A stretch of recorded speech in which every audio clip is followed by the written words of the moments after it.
you, St. Louis, and I thank the chair for convening this crucial hearing.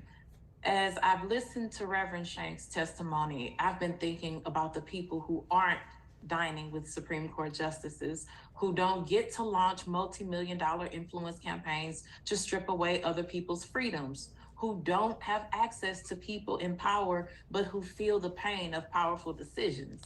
I'm thinking about nurses in Missouri who have to comply with comprehensive and mandatory ethics standards, as I had to as a nurse in Missouri, whose daily decision-making impacts low-income, marginalized communities.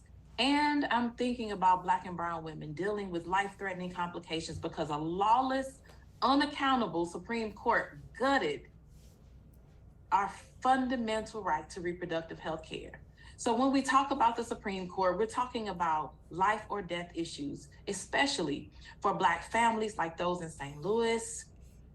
We're talking about equity, we're talking about morality and justice. So I want to ask Professor Frederickson, are you aware of any job other than U.S. Supreme Court Justice that has lifetime tenure and a six-figure salary with no binding code of ethic? You can just answer yes or no.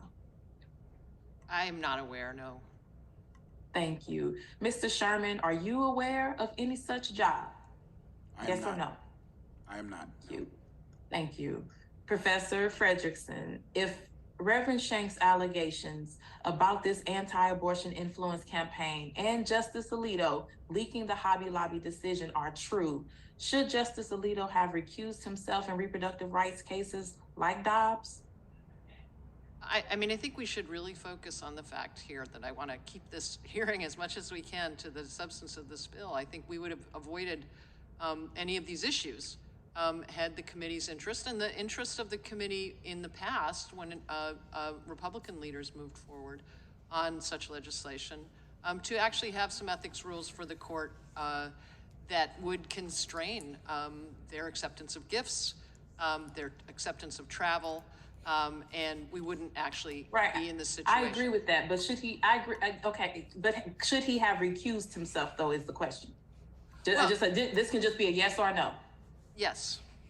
Okay, thank you. I don't mean to cut you off, but I'm running low on time. Reverend Shank, I want to turn to you. The Supreme Court is encouraged to self-police its own ethics. Do you believe this system is working? And it can be a yes or no, or you can go a little deeper. Well, thank you, Representative Bush. I'm not an expert in that field. What I can tell you is that whatever the current regime is was no impediment to the work that I was doing. Let me just say thank you to everyone for your testimony, and thank you to Reverend Shank for how you've opened up yourself to and was vulnerable for this this hearing. I urge every person in America to ask themselves, who do you know that has a lifetime six-figure salary job with no binding code of conduct? Why would we give these 9 people that power?